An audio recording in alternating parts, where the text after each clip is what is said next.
We're approaching the opening of our second season at Ferncrest Campground, and we have a massive amount of things to do in order to get this place up and running. It's not just to get this place up and running though that we're working on, it's to make this place better and to improve it so that we're constantly improving each year. Last year we had 6 dome tents and 9 crest tents set up. We were only actually using 6 crest tents, so the entire summer season we were actually operating off of 6 crest tents, 6 dome tents, and then we also had 5 bell tents set up. The bell tents did not do well, so we have discontinued those. Those are over there, and those have empty platforms. So what we're gonna do is we're gonna reuse those platforms for other projects at the campground. Coming into this year, our goal is to have 21 functioning setup tents. So 21 rentable units. That's gonna be 12 dome tents and 9 crest tents. The main consideration when you're putting in a dome tent platform is the view of the main panoramic window. So for us, we like to configure it so that the view is looking into the forest whenever possible. And the 3 that we're putting in over on this line are basically all in a row, 1, 2, 3, all separated by a little bit of space. But more importantly, they have private outdoor space directly behind it. So you're gonna have a picnic table, a fire pit, and a hot tub. And then the window is gonna look directly into private forest. Although it's an added expense, having a gravel pad for your platform to sit on is an excellent way to ensure that you not only have a level surface, but also a surface that drains well. So the amount of gravel and stone that's over here on top of the dirt is such that there will never be any water pooling in this area. We're constantly doing tree work here at Ferncrest. It is a forested campground, which means that we have a lot of trees to contend with, and obviously safety is paramount when it comes to trees. So it's no small expense, but making sure that trees that are anywhere near their end of life are taken down, and then also trees that are anywhere leaning towards structures or leaning towards tents are taken down. So right now we're doing a lot of tree prep work to prepare for new tent platforms that are going in here. So we're taking down a number of trees in this area. And then also over in this area, we're gonna do the same. So as much as we took down a bunch of trees last year, and we don't like to take down trees unless it's absolutely necessary, trees do have to come down when they're a threat to safety. So another thing that we're doing today is we're preparing all of the crest tents flooring.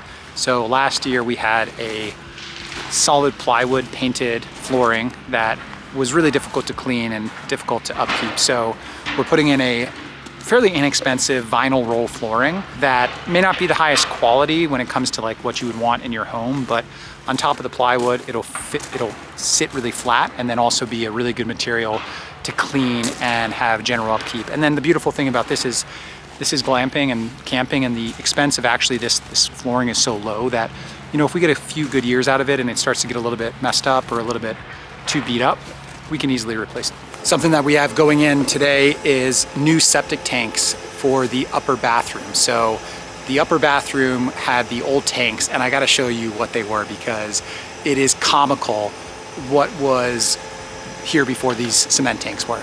So you can see the remnants of what it was, but we have oil drums. So old oil drum tanks, which were lined up behind the bathhouse where all of the waste was going. So now we're upgrading it, and we have 2,000 gallon tanks. So 2 1,000 gallon tanks, so 2,000 gallons total that are going right here.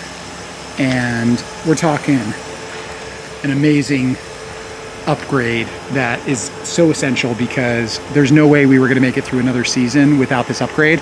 And towards the end of the season, we started to have some slow flushing toilets, and ultimately knew that the life of what was here, those old oil tanks, was coming to an end. Although we had no idea it was oil tanks. Oil drums, that is. We had no idea. I mean, look at this. This is gonna all get buried and covered up and taken away, but these are the old oil tanks that were connected with PVC, and unbelievably, probably these were being used for 50 years plus.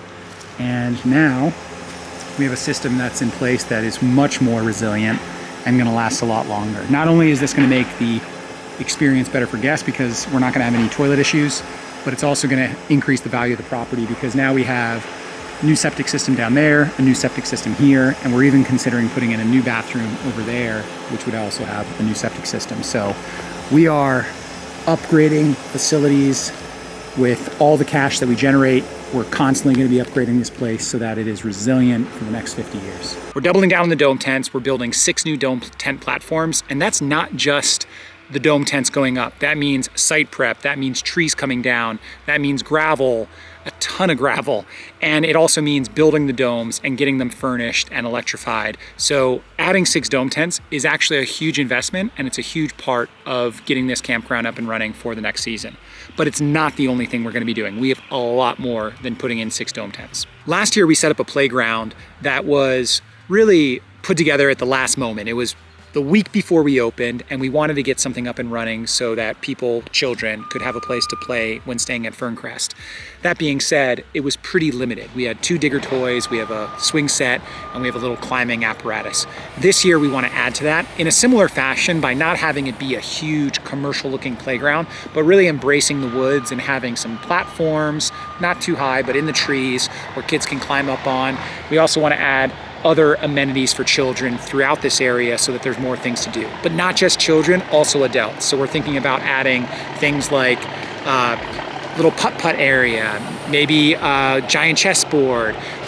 We're not entirely sure what we're gonna add yet, but that's something that we're planning right now. And we have a couple acres here in the center of the campground that we can work with. Near the playground area, we also wanna add some covered pavilions that can be grill areas.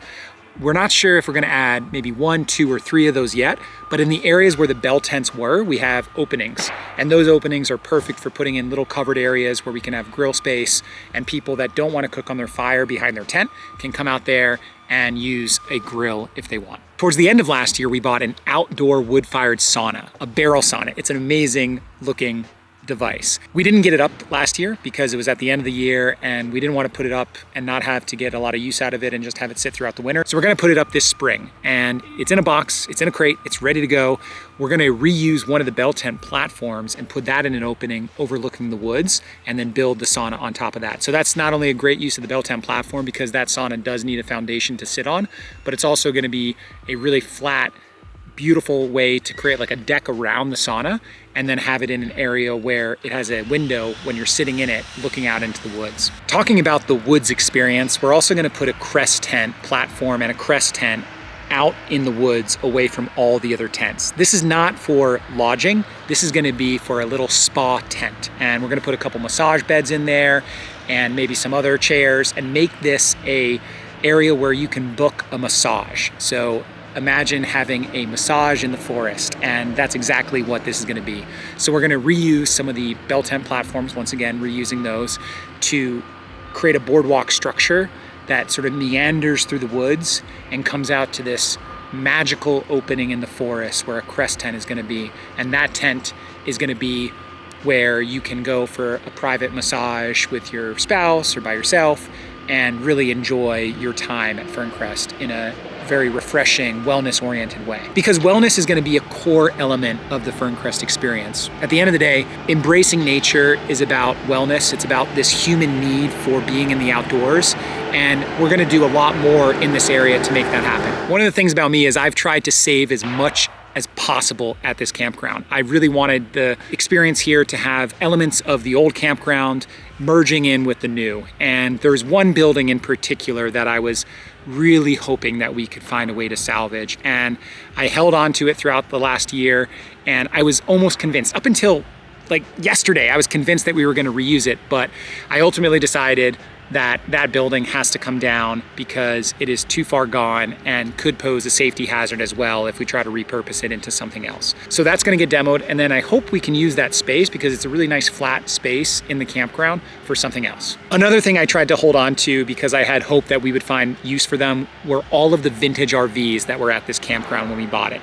And these are RVs from the 60s, 70s, and 80s. They have amazing retro vintage style, and I still believe in them greatly. In fact, we did renovate 3 of them into, one of them is our cafe, another one's an ice cream trailer, and then another one's a store. So we did save 3 of them. However, there's at least another 10 that are here still, and they are degrading further. So ultimately we decided that instead of trying to repurpose them, and also instead of going the extreme and trying to throw them away, we're gonna give them away. So we're currently working with people through social media and our followers to find new homes for these trailers and get them off of our campground before we open for the second season. Something that I didn't think we were gonna have to take care of this spring, but just yesterday came to realize that one of our teepee tents was severely damaged in a spring windstorm. This is a very unfortunate incident because these teepee tents weathered the entire winter. They weathered snow. They had feet of snow sitting in them, and we were removing the snow throughout the winter to keep them safe. And ultimately, a big windstorm has ripped one straight down the middle.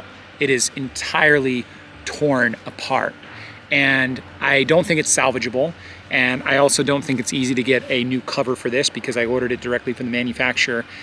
And I also don't want to, because ultimately these structures were purchased because they do have a really cool, unique feel, but they don't really serve the function that I wanted to. So ultimately that teepee tent has to come down at some point this spring, and we're gonna have to find a new home for it or repurpose it into something else. But we will no longer have 2 teepee tents out front. Right now, if the other one is gonna still be okay, we'll fasten that one back down. We'll make sure that other one that didn't get damaged is a-okay for the next season, but the other one has to come down. The camp store was a highlight of the last season. People absolutely love shopping in a camp store, and it didn't really have that much stuff in it last year. We had a handful of packaged good items, food items, some drinks, and a handful of t-shirts and this hat.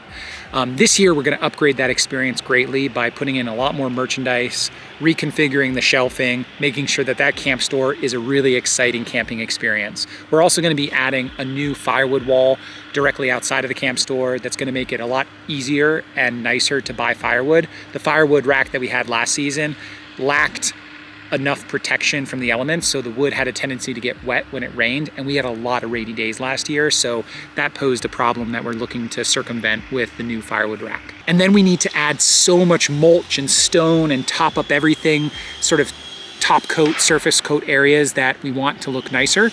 We want this to feel natural and wild, but there are certain elements of mulch and stone that really add a elevated experience to a campground like this. So we're gonna be doing that throughout the property over the next few weeks. I just made an incredibly fun and exciting discovery down at the lower portion of the campground. So as you can see, this is where we're doing a bunch of work. We're taking down some trees to put in some platforms, and it's always been the wettest part of the campground. And I always thought it was just because it was the lowest part, that this is where the water ran to, but it turns out I might be wrong, because right underneath me, I believe I found a freshwater spring. Let me show you what I mean. As you can see here, there's active water surfacing directly out of the ground in multiple spots. Here you can see water running. You can see bubbles coming out of the water here. And all of this is actively flowing at a rate that's strong enough that when you actually see the elevation change, you can see how much water is actually coming out of this area. Not that I need another project, but this is definitely an exciting discovery. And the only reason why I could see this not being usable is because we do have a bathhouse within 20, 30 yards. And so I highly doubt that this is a usable spring that we found, but man, how cool would it be if we could have Ferncrest spring water. A big difference between this year and last year is our overall preparedness for the season, but that doesn't mean that things are gonna be easy. There is a long list, an ever-growing list of things to do, but being out here today, it's got me thinking that this list is not only extensive, but it's also only touching the tip of an iceberg of all the things that we can do. There is so many opportunities with this 10-acre campground. It's hard to articulate just how excited we are about this second season, and we're excited about sharing it with you. Last season, we were under the gun constantly, and it was hard to actually document a lot of it. So this year, we're gonna be setting out to film and document as much as possible so that you can see exactly what it takes to not only run a campground, but build a successful business in the camping and glamping industry.